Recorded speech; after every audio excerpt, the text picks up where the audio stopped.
Olá pessoal, tudo bem? Sejam bem-vindos ao meu canal. Bom, hoje a gente vai falar sobre queda de pelo. Seu pet tem queda de pelo? Então a gente vai falar um pouquinho sobre isso. Mas antes da gente começar, faz assim, ó. Clica aqui, se inscreve se você ainda não é inscrito no meu canal. Clica no sininho para ativar todas as notificações e deixa seu like agora, porque vocês sempre esquecem. Então deixa seu like para ajudar o canal.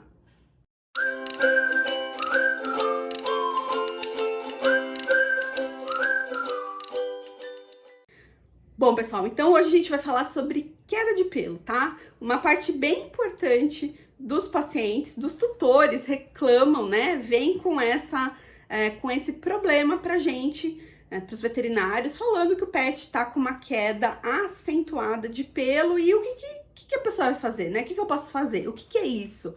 E muitas vezes pedindo uma medicação, né? Ah, me dá um remédio para resolver esse problema.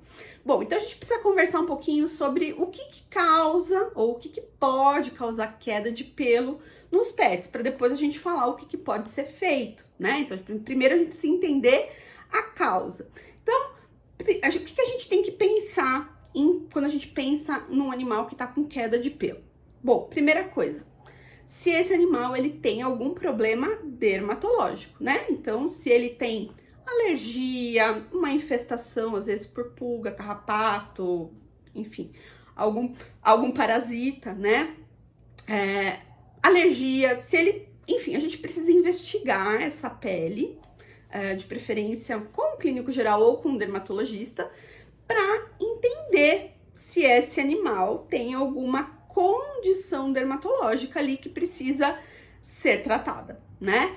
Então, precisamos olhar para essa pele, para esse pelo com cuidado. Às vezes, se esse animal tem lesão, o que é lesão? Aquelas bolinhas vermelhas, pus, lugar que tá mais avermelhado, enfim, às vezes precisa fazer raspado dessa pele para olhar no microscópio.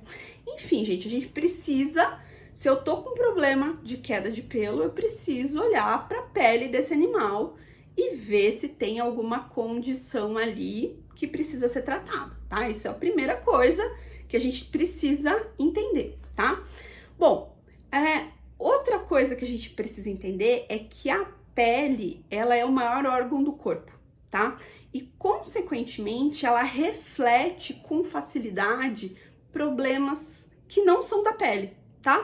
Então, por exemplo, se eu tenho um animal que tá comendo um alimento de má qualidade, a gente precisa lembrar que 30% da proteína que o animal come por dia vai para a fabricação de pele e pelagem. Então, se eu tenho um animal comendo um alimento com pouca proteína ou com uma proteína de má qualidade, eu vou, consequentemente, ter uma pele e uma pelagem ruim, né? Porque tá faltando proteína. E, às vezes, é uma coisa simplesmente alimentar, tá? Então, eu preciso entender que a pele reflete o estado de saúde do corpo inteiro, por ser o maior órgão do corpo e por ser a separação, né, do meio externo para o meio interno. Ela que faz essa separação do que é fora e do que é dentro.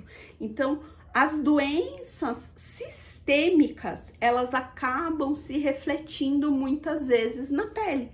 Então, primeiro, eu preciso olhar a pele em si, ver se existe uma doença dermatológica propriamente dita.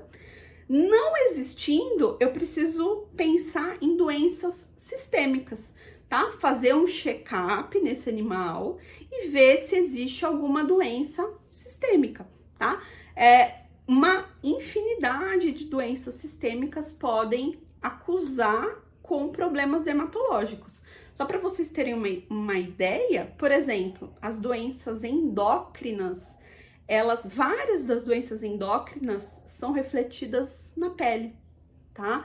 A obesidade é uma doença que também é uma doença metabólica, né? A obesidade, ela atrapalha muito na fabricação da pele e da pelagem, na barreira cutânea.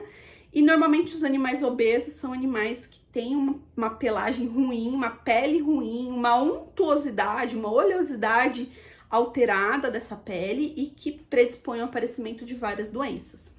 Então, olha só, uma doença endócrina, obesidade, eu posso ter a gente vê outras doenças que o animal fica com uma aparência, com a pele feia, por exemplo, doença renal não tratada, hipertiroidismo, que também é uma doença endócrina, enfim, ou hipotiroidismo, enfim, a gente tem aí várias doenças que, eu posso ter doenças gastrointestinais que por afetar a absorção e a metabolização dos nutrientes, ela vai impactar na pele da mesma forma. Então, olha só, uma doença gastrointestinal que está impactando na pele, uma doença endócrina que está impactando na pele. Então, eu preciso investigar as causas de doenças sistêmicas naquele paciente para ver se existe uma causa base que justifique essa piora, né? Essa queda de pelo, essa piora de qualidade de pele e de pelagem. Então, eu preciso investigar. E, bom, investiguei, origem dermatológica tá ok. Origem, doenças sistêmicas, fiz um check-up, o animal tá ok, não tem problema. Bom, então eu vou começar a pensar na alimentação propriamente dita. Então, será que esse animal tá comendo uma boa alimentação, uma boa ração? Né? Não sei o que ele come, ele pode estar comendo uma ração ruim, então trocar a marca para uma marca de preferência premium ou super premium, de um fabricante bom, reconhecido, né, que tenha nome no mercado. Então, trocar a ração para uma ração de melhor qualidade é o primeiro ponto, tá?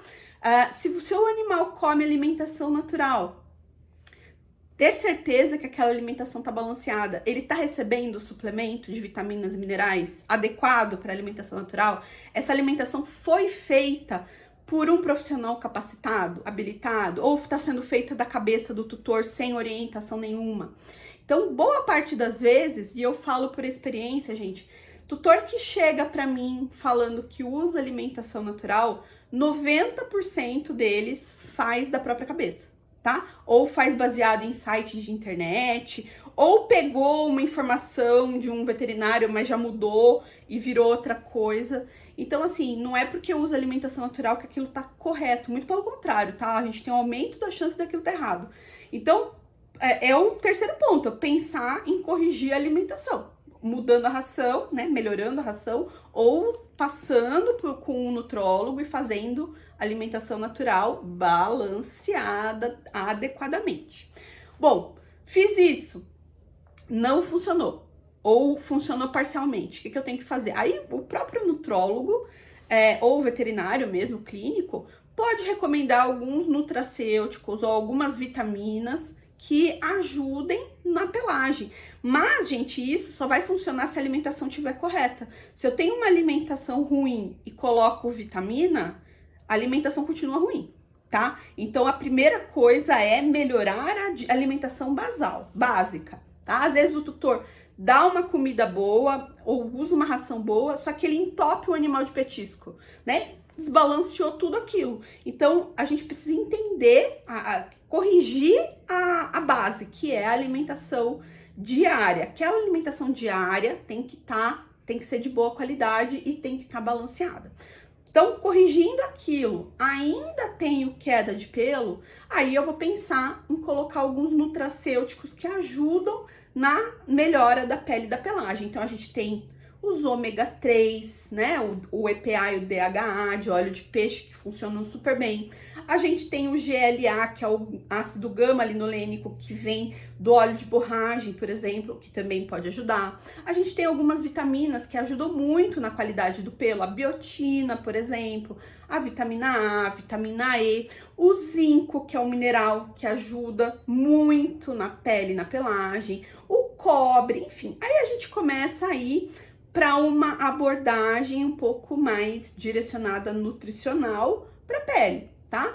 Mas, mais uma vez, gente, isso só vai fazer efeito se a dieta basal estiver corrigida. Se ele estiver comendo uma comida ruim, isso não resolve o problema, tá? Então, primeiro a gente corrige o alimento, depois vai para os nutracêuticos, tá? Então, Normalmente é isso que a gente faz e corrigindo a alimentação, tendo certeza que não tem uma doença dermatológica e nem uma doença sistêmica, com a alimentação, com os nutracêuticos, a gente consegue chegar numa melhoria, né, dessa pele e reduzir a queda de pelo. Uma coisa que às vezes os tutores esquecem, reclamam às vezes, falam, agora meu pet tá caindo muito. O pelo, lembrar que muda, né? Só tem que tomar esse cuidado que de 1 a 2 vezes por ano, algumas, não todas as raças, mas a maior parte delas faz troca de pelo. Então, nessas fases de troca de pelo, vai cair pelo, independente do que a gente der para eles comerem, né? É fase de muda, então tem que entender também se teu pet não tá naquela fase de troca, de muda, que é fisiológico, que é normal e que vai passar sozinho sem você precisar fazer nada. Bom, gente, então essas são as minhas recomendações para se você tem um pet que você tá com problema de queda de pelo, você precisa olhar para tudo isso que eu falei. Então, doenças dermatológicas, doenças sistêmicas, alimentação, né? E aí, só depois de tudo isso tiver belezinha, pensar em usar nutracêuticos, vitaminas, minerais e coisas para pele, porque aí vão ajudar, tá bom? Bom, gente, espero que vocês tenham gostado dessas dicas. Se você chegou até aqui no vídeo, deixa seu like e a gente se vê na próxima.